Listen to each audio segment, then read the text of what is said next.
Kada invite namin siya, marami siyang dalang Manila paper. At doon niya na-i-express yung gusto niyang sabihin. At na-appreciate natin ito. At maraming aral kami nautunan, maging aming kong iglesia mula sa kanyang maliniguro. Nakita ko namin yung kanyang tsaga. Pag pumupunta ko sa church, Saturday pa lang naakon na siya, pagpupunta sa church. Tinatanong niya, Pastor, ano yung pag-pray natin para sa church? Ano yung gusto mong ipag-pray natin para bukas sa gawain? So, ganun po siya. Every time na i-invite ko natin talaga siya, Saturday pa lang, nandun na siya. Kasama niya si Leia or Kadasa before the name. So, marami kami experience doon kay Leia. Tayo kung mag-request. Pero ganun pa man, siguro sa mga member ni Pastor Fidel, kilala si Leia. So, nakasama niyo yung mga anak ko at nakasama sa pagtulog at marami rin experience yung mga nakasama. Pero ang totoo ay kahit rin siya kakulit kung hindi siya hindi na malang sila kilala ni Leia. Anyway, salamat po sa pagkakataon na sa magiging mensahe marami po na salita ng Panginoon sa lahat. Siguro po sa ganitong pagkakataon or tagpo, laging nandun yung kalambutan. Nandun yung pagtagis, lalo na po sa mga sa buhay ni Pastor Fidel. At maging kami, yung buong iglesia, parang biglang nakakaitaan din namin ay biglang nagkaroon ng katahimikan sa aming pamilya. At ang kunento ko sa iglesia talaga medyo nalungkot dahil alam po nila kung paano mag-ministry si Pastor Fidel. At nakita nila yung humility at tulad ng ginamit ko sa Pastor Christ-centered message family. Walang magmamalaki, walang magmamataas. Pagkatapos po ng mensahe, maraming ng glory is for God. At hindi po namin makakalimutan yung gano'n na babae mula sa kanya. Hanggang siguro sa huli natin I charge Monabe.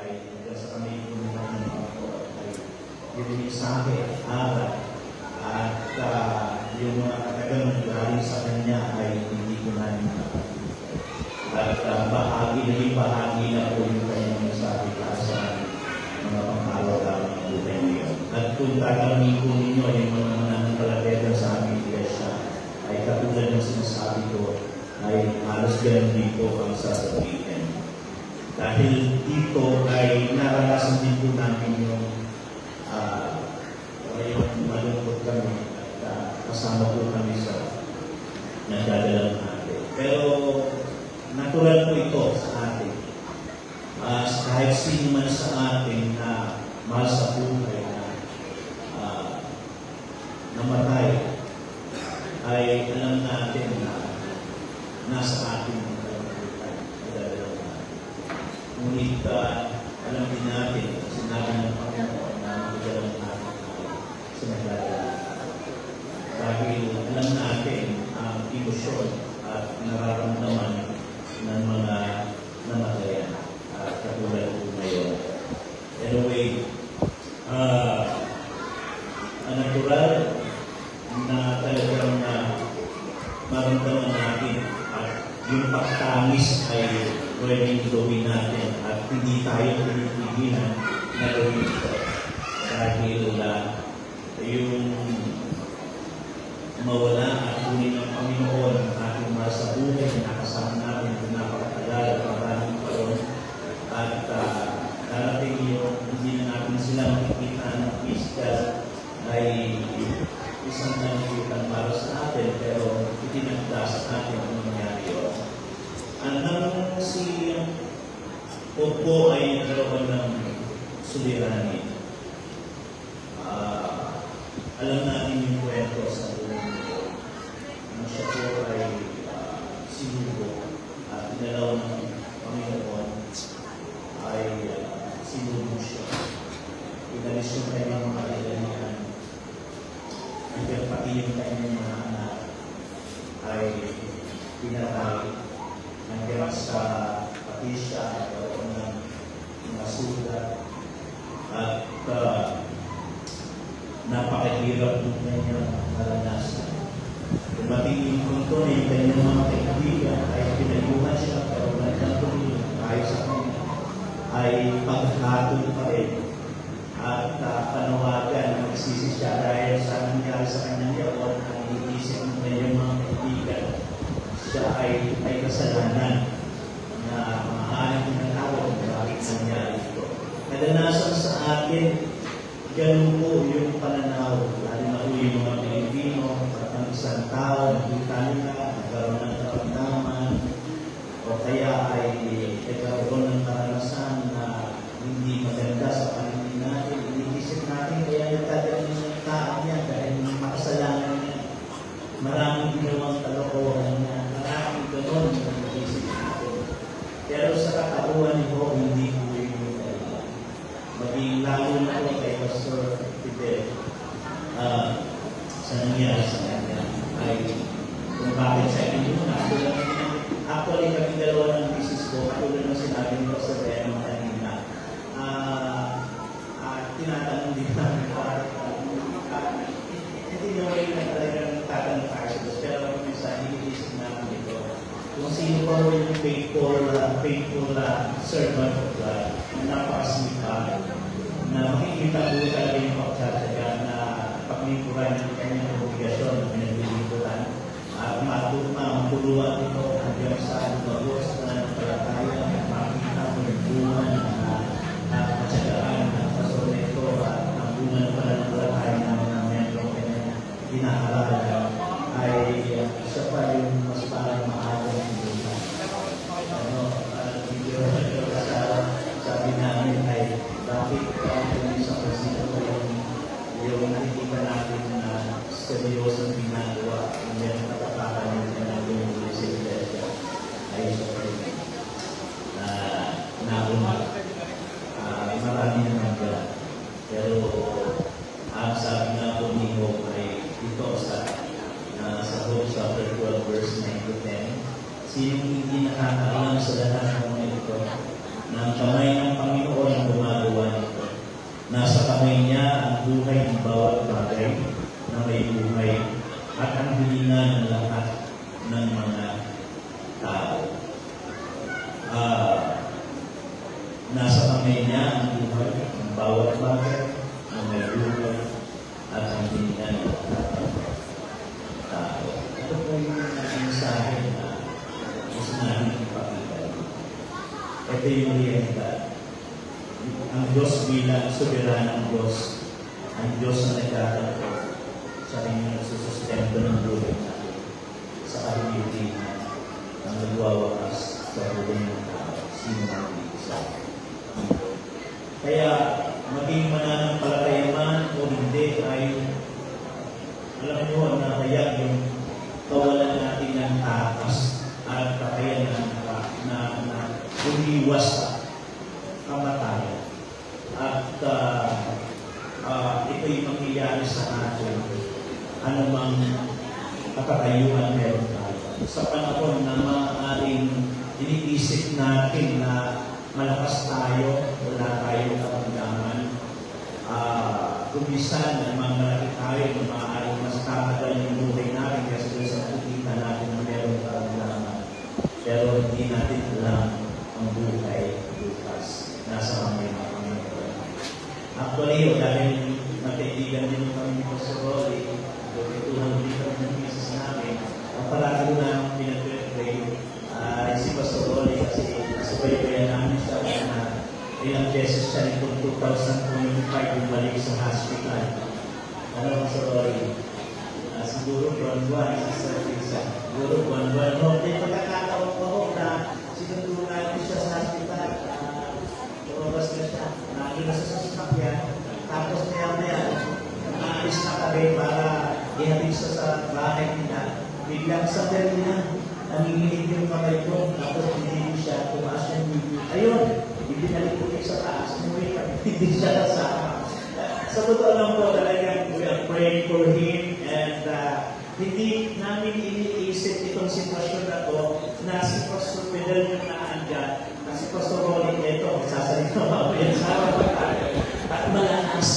Samantalang siya yung buwan-buwan ginagawa sa hospital. Ito po yung katotohanan na hindi tayo pwedeng magmalaki na ngayon malakas tayo at iniisip natin na mas natagawin buhay natin kesa sa ibang o sa ibang kilala natin. Pero alam niyo po,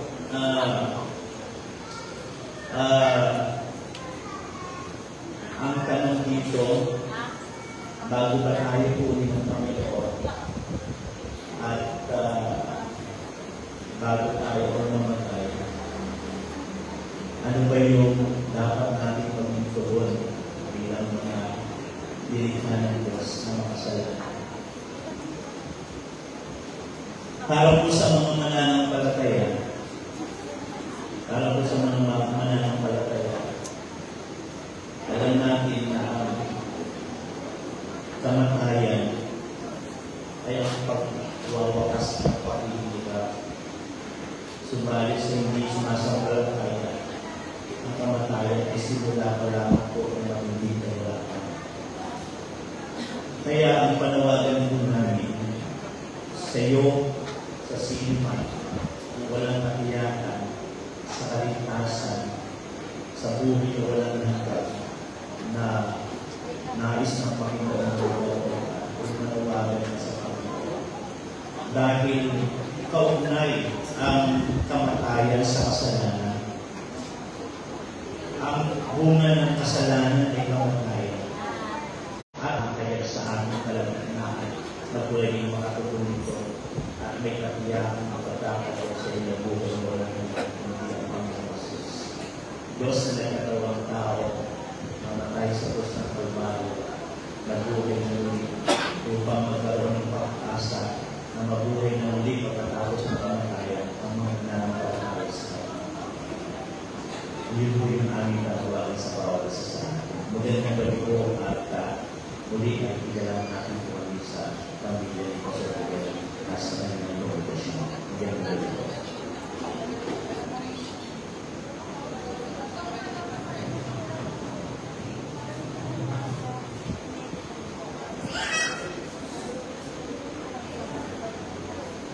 Magandang gabi po sa inyo lahat. Magandang gabi rin mga pastor. Madalas kong sinasabi kay Pastor Fidel pag nakikita kami. Sabi ko sa kanya, Pastor, maraming salamat sa iyo. So kung nakikita kami niyan, dahil ko sinasabi sa kanya, maraming salamat sa iyo. At kapag papastorin mo yung mga kabataan ko sa iyo. So, mapalan yung panganaabot ng mensahe ng Ebanghelyo sa ministeryo ni Pastor Fidel para sa ating mga kabataan na natin. So, para sa hindi nakakilala sa akin, ako ay si Roland Dami, pero sa Kabitiro, sa Imamarana. Dito po ako pinanganak sa kaya pag nakikita kami niyan, nakikinig ako sa mga lectures niya. Kasi kadalas, ini-invite namin yan sa Cavite, sa Reform Life, community church, kung saan doon yung kapastor. Lagi kasi ko sabi sa pastor sa ikaw yung pastor yung mga auntie ko, mga kailan, dito sa lugar. So, gusto ko rin sabihin na Sister Abby Sarap, si Pastor ay naging tapat ng pastor dito sa Lumbaga, sa Reform Baptist.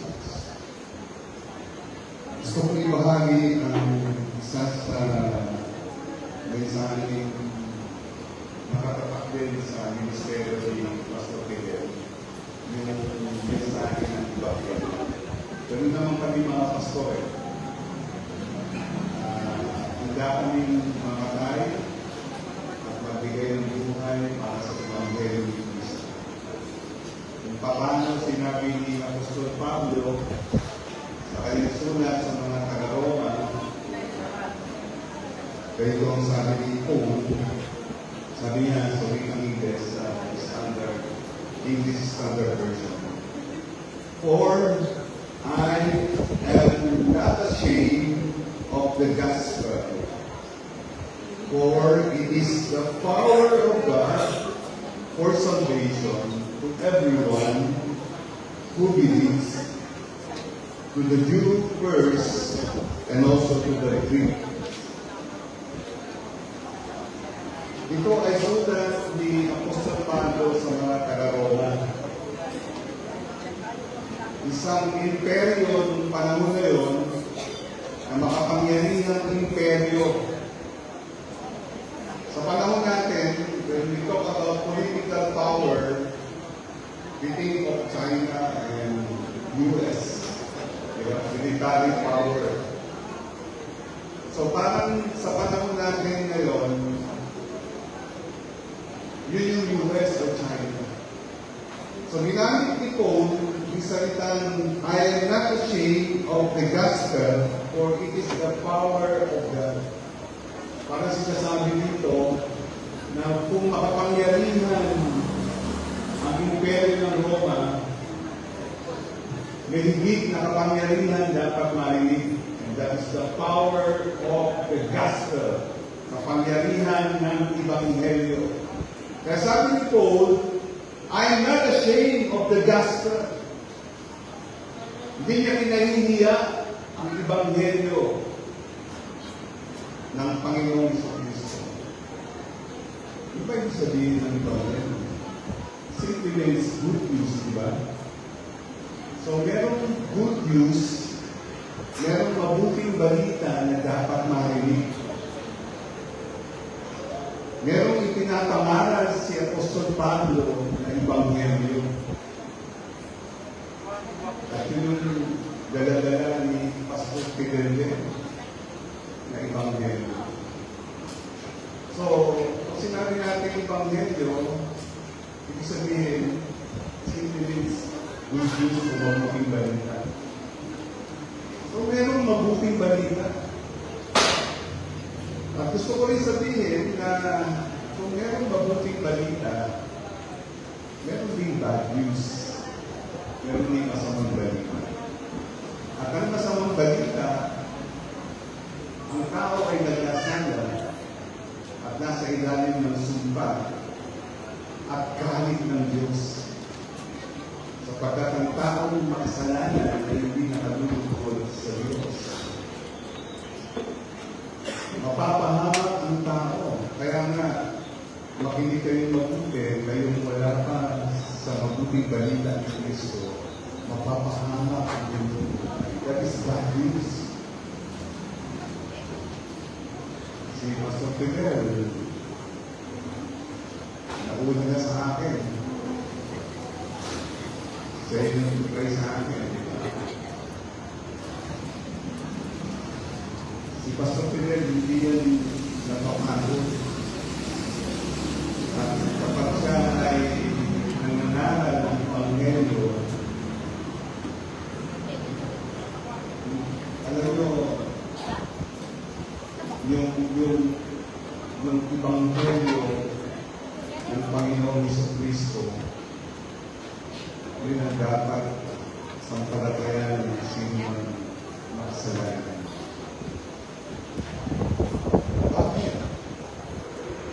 Sabi ni Paul, the gospel of the Lord Jesus Christ is the power of God unto salvation.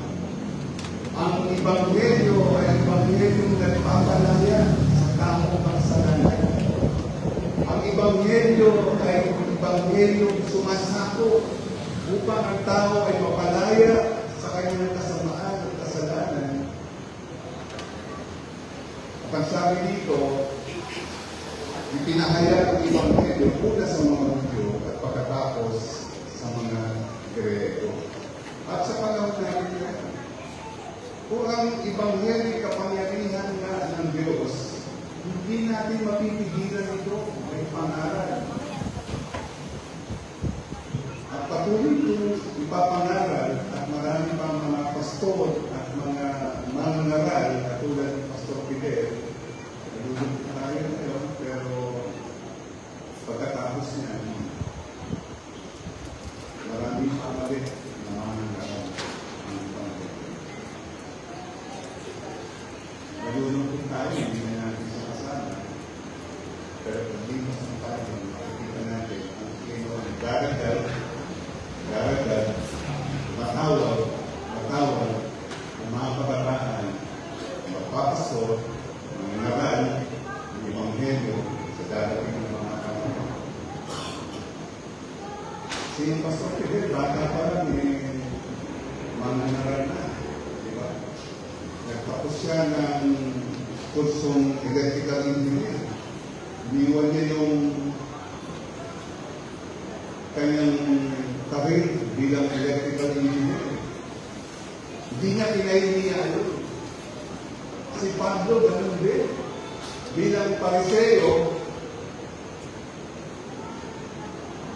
religious leader during that time, kung baga sa panahon natin ngayon, pag pariseo ka, ang tawag sa akin ay doctorate degree or PhD, di ba? Iniwan ni Paul. At sabi niya, hindi niya kinaiya ang ebanghelyo.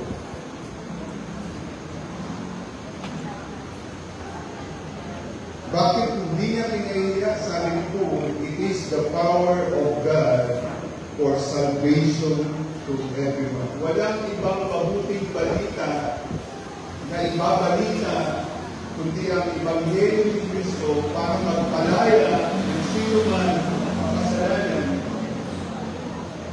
Doon sa ginawa niya sa krus ng Kalbaryo, siya'y namatay, pinubos tayo sa ating mga sala, na dapat tayo ang tumanggap ng parusa, siya'y namatay, parang isang kabigulan yun, ibigin, parang iisipin natin, tapos na. Subalit, pagkalipas ng araw sa iyong pagbuhay mo, yun yung ebanghelyo pinapangalan natin tungkol kay Kristo. Meron katagumpayan sa kamanayan. Meron papabuhay na mabulit sa sino man dumating sa kanya ang mabuting balita ng Guys, grace, yun po ay biyan. Kaya pagkatapos nito, si Pastor ay iatid sa huling tuntunan. Ako'y patuloy na nananawagan sa mga kabataan ko dito.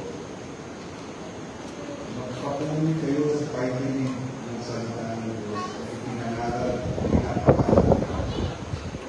Huwag kayong mahiya. Hindi na yung dapat mahiya.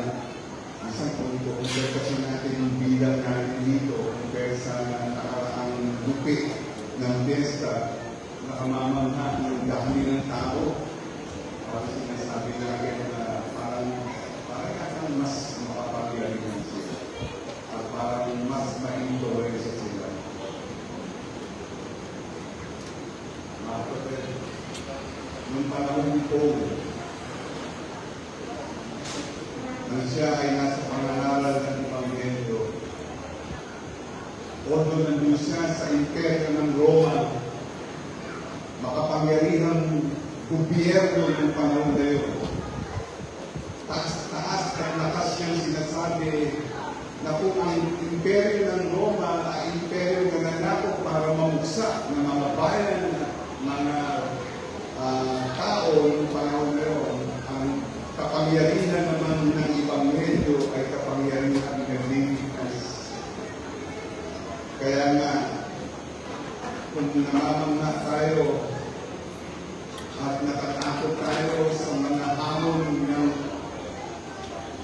mga paniniwala sa ating paligid dito sa lupa, Lalo na yung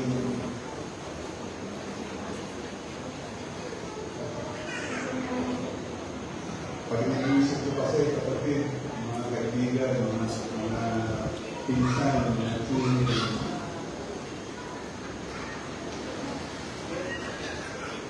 Grabe ko ang idolatry nito sa atin. Diba? Ano ba ang yarihan ang maaaring sumako para mapalaya sila sa sin of idolatry? And that is the power of the gospel. Preach the gospel. Share the gospel. Huwag kang mahiya. Huwag mong ikahihiya. Tulad ni Pastor Peter, nagpapagal. Hindi nahihiya. Kailangan natin tumayo sa ating pananampalataya. At kung hindi ka pa nananampalataya sa Panginoon, tinatawag na ng Panginoon sa pagsisisi sa mga kasalanan gumagawa sa iyo at ang magpapalaya sa iyo ay ang Ebanghelyo ni Kristo Jesus, the gospel of the Lord Jesus. You must repent from your sin. Magsisi ka sa iyong kasalanan. Hindi mo kaya iligtas ang iyong sarili at hindi natin yan magagawa. Kailangan mo ay si Yesu Cristo. Lumapit ka kay Jesus. Pagmasdan mo siya na nagliligtas sapagkat siya'y tagapagligtas. Hindi yan magagawa ng sino man sa atin. Hindi yan magagawa ng iyong reunion, ng iyong pananampalatayang ginagatos ka sa maling paniniwala. Ang kailangan mo ay ang Ebanghelyo ni Yesu Cristo. Ang kailangan mo ay si Jesus, ang anak ng Diyos na nagkatawang tao, na namatay sa krus ng Kalbaryo. Repent from your sin and believe in the Lord Jesus Christ. That is my prayer. Patuloy na pangalangin sa aking mga tsari, sa aking mga pinsan, pamangkin. Parang di ako na rin yata ako sa pinsan. Yes, nalulungkot ako kasi nawala na yung galing kong pinasasa natin na Kristo. Gusto salamat po kasi nag-minister ko sa inyo. And I'm very, nagyan yung pastor, nagdadalili ko the same thing. Sasalamatan ko lang. Kasi hindi ko na kaya ng kapitid sa regular basis. Nakikita ko sa mga minister. Ang prayer ko, marami pang mga naral ang daragdag ang Panginoon sa iyo.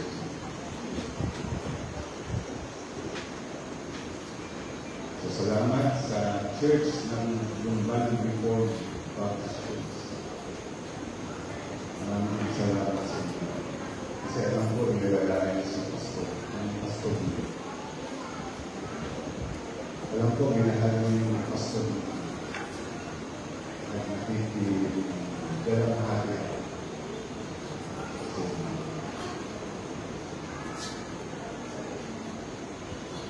At sa mga kamag-anak din na hindi pa nakakakilala sa Panginoon, kung nagdadalawang isip ka sa Ebanghelyo ni Kristo, nakikiusap din ako sa iyo. Huwag mong hayaan na pumanaw ka sa mundo na hindi ka nagsusuko at nangyayari sa Panginoon sa Kristo. Hayaan mo ang Lumban Reformed Baptist Church ay mag-minister sa inyo sa mga darating mga tao. Huwag yung sayahin mo. Huwag yung sayahin. Patuloy ang mga nanalangin, patuloy ang mga nanalangin. At alam ko, patuloy din ang Panginoon. Una lang yan. Diba?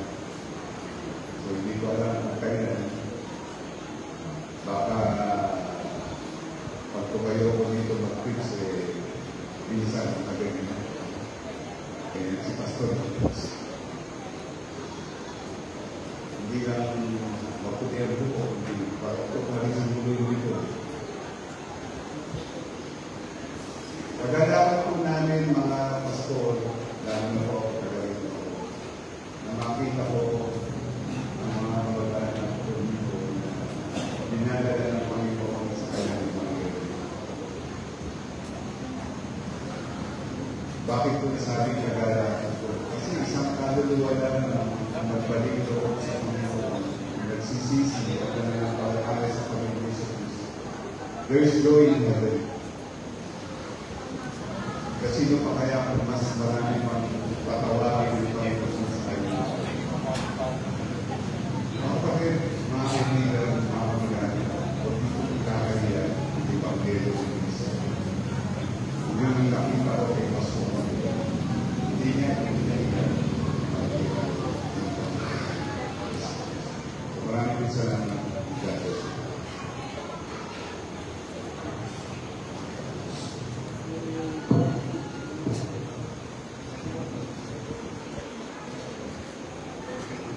Sa ating pong pagwakas, tumayo po tayo.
Panginoon, salamat po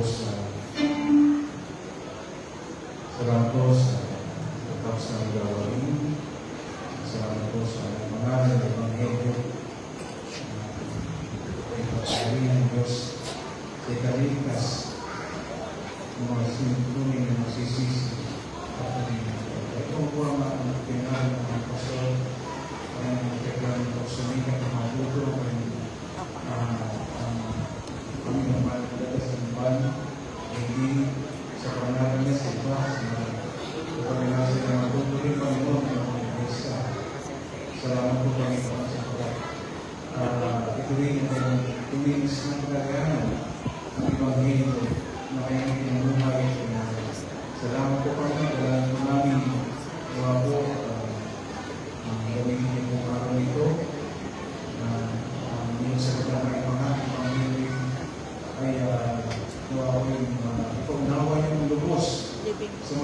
personal, kaya sa mga kaibigan, mga bisita namin ng mga sa